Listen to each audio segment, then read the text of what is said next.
मंत्रियों को बुलाया था। उन्होंने कहा कि मैं इस मुद्दे पे जानना चाहता हूं कि ये योजना कैसी है। हम लोगों का दिल्ली में विचार हुआ। उन्होंने हमें ये कहा कि क्या आप लोगों के लिए संभव है कि आप हमारी मीटिंग में आवें, क्योंकि जब आप खुद कहेंगे तो जनता को क्या मीटिंग में फायदे हैं, क्या नुकसान है, समझ में आएंगे। हमने कहा जी मुल्क का मामला है, हम सरहदों पर मुल्क की हिफाजत करते हैं। जब अंदर ही दीमक लग जाएगी तो सरहदों पे हम क्या बचाएंगे, इसलिए हम आपकी मीटिंग में जरूर आएंगे। मसला आज अग्निवीर अग्निपथ का है आपके सामने। देखिए साहब, भाई या तो इतने आए हो तो काम की बात सुन लो और ये रुका रोला कर लो बंद। ऐसा है, अग्निवीर अग्निपथ योजना के बारे में बहुत कुछ पढ़ा लिखा, अखबार टीवी पे सुना जा चुका है। देखिए, हम किसी तरह की हिंसा की वकालत नहीं करते। ये देश हमारा है, इसका अगर पत्ता भी टूटता है तो हमारे मुल्क का पत्ता टूटता है। और हमारा बेटा, हमारे यहाँ का भाई भतीजा सरहद पे खड़ा है इस मुल्क को बचाने के लिए, तो इस मुल्क के पत्ते भी तोड़ने के गुनहगार हम नहीं हो सकते, जिसकी हिफाजत में हमारा भाई खड़ा है। एक बात, लेकिन उन लड़कों पे आरोप है, उन बच्चों पे आरोप है कि उन्होंने आग लगाई, उन्होंने बस जलाई। माफ कीजिए माननीय प्रधानमंत्री जी, इन बच्चों की ट्रेनिंग कोई आंदोलन करने की नहीं थी। ये जो बच्चे दौड़ते थे 2-2 बजे जून जुलाई की गर्मी में, सर्दी में, बरसात में, ये कोई आंदोलन करने के लिए नहीं दौड़ते थे। ये फौज में भर्ती होने के लिए, मातृभूमि की सेवा करने के लिए और जरूरत पड़े तो जान माल गंवाने के लिए दौड़ते थे। और निश्चित तौर पे ये बच्चे किसी एटीएम का गार्ड बनने के लिए नहीं दौड़ते थे, किसी लाला के बाहर खड़े होकर डंडामैन बनने के लिए नहीं दौड़ते थे, ये इस मुल्क की हिफाजत के लिए दौड़ते थे। ये बात हर किसी को समझ आ जानी चाहिए। माननीय प्रधानमंत्री जी, ये तो बच्चे थे, इनकी ट्रेनिंग नहीं थी। आप तो 13 साल से मुख्यमंत्री थे, 8 साल से प्रधानमंत्री थे। इन बच्चों ने आग लगाई, आपने देश में क्यों आग लगाई? सवाल ये है। इन बच्चों की तो ट्रेनिंग भी नहीं थी भाई, इन बच्चों की तो ट्रेनिंग भी नहीं थी। और माननीय प्रधानमंत्री जी, जब 13 साल मुख्यमंत्री रह के, 8 साल प्रधानमंत्री रह के और 70 साल की उम्र में आपको कुर्सी का शऊर नहीं आया, तो ये 4 साल की नौकरी में लड़का कैसे सुपरमैन बन जाएगा? लड़का कैसे सुपरमैन बन जाएगा? ये बेचारा नाम का चाहे अग्निवीर होगा, लेकिन दुश्मन के सामने भेड़ियों के आगे मेमने की तरह काम आएगा और बाहर आएगा तो बर्बाद हो जाएगा। अगर एक वाक्य में मुझसे पूछा जाए अग्निवीर अग्निपथ क्या है, अग्निदेव का नाम लिया गया है। अग्निवीर अग्निपथ ये है कि इन बालकों के जीवन में ये योजना आग लगाएगी, फौज में ये फौज की परंपराओं में आग लगाएगी, और माफ कीजिए बाद में ये देश में भी आग लगवाएगी। ये है अग्निवीर योजना। वो कह रहे हैं फौज युवा हो जाएगी। मुझे कारगिल में लड़ने का सौभाग्य प्राप्त हुआ है।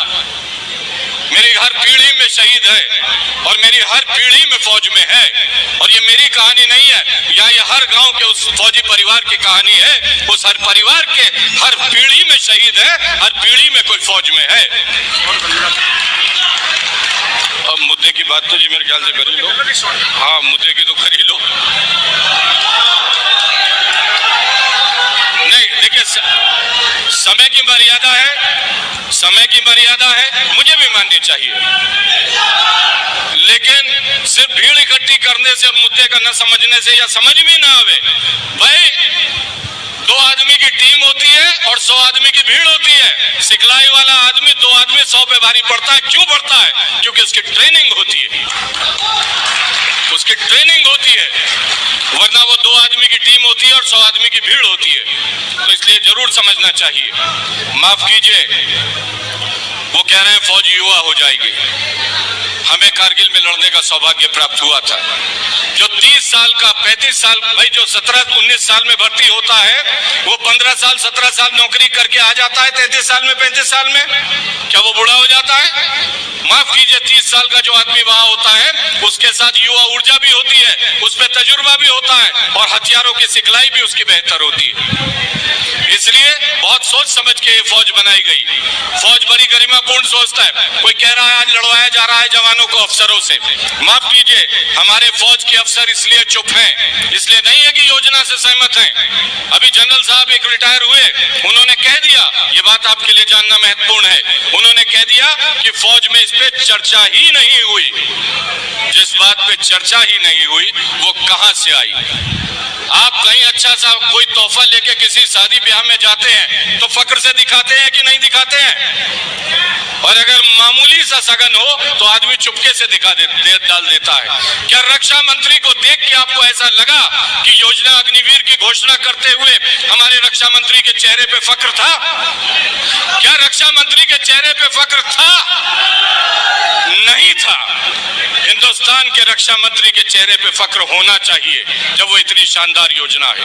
आपसे सीधी सी बात है, सीधा सा सवाल है। पंचायत है, हमारे देश की रवायत है, कोई फैसला होता है घर के बड़े लोग इकट्ठा होते हैं और फैसला करते हैं। आपसे सीधा सवाल है, पहले हिंदुस्तान में 55,000 80,000 आदमी फौज में जाता था कि नहीं जाता था? हर साल जाता था कि नहीं जाता था? और वो जाता था क्या पेंशन? एक्स सर्विसमैन बहुत सारे होंगे, पेंशन पाता था कि नहीं पाता था? 15-17 साल की नौकरी करके आता था कि नहीं आता था? आता था, पेंशन पाता था। उसके घर वालों को मेडिकल फैसिलिटी मिलती थी कि नहीं मिलती थी? मिलती थी। अब नोटिफिकेशन आ गया है। पहले ये कह रहे थे कि 46,000 उससे अलग होंगे, कोई अलग अलग नहीं होंगे, यही 46,000 होंगे। और इनको ना पेंशन की गारंटी है ना मेडिकल की गारंटी है। अब मेरा सीधा सवाल, क्या आपको 15 साल की 17 साल की जो बात न कायदे की हो न फायदे की हो वो नामंजूर होनी चाहिए कि नहीं होनी चाहिए? तो भाई एक बार पंचायत अपना फैसला बता दे। क्या पुरानी योजना मंजूर है? क्या पुरानी योजना मंजूर है? और सबका नंबर आएगा। बस आखिरी बात ये है, वो कौमें बदनसीब होती हैं जिनका इतिहास नहीं होता, और वो कौमें बहुत बदनसीब होती हैं जिनका इतिहास होता है उन्हें मालूम नहीं होता। और सबसे बदनसीब वो कौमें होती हैं जिनका इतिहास भी होता है, उन्हें मालूम भी होता है, लेकिन वो सबक नहीं लेती। आप वो बदनसीब कौम न बनिए जिस मुल्क की जनता लालची होती है, डरपोक होती है और मूर्ख होती है। माफ कीजिए, उस देश को गुलाम बनाने से भगवान भी नहीं बचा सकता। सबसे पवित्र नारे के साथ जय हिंद, जय हिंद।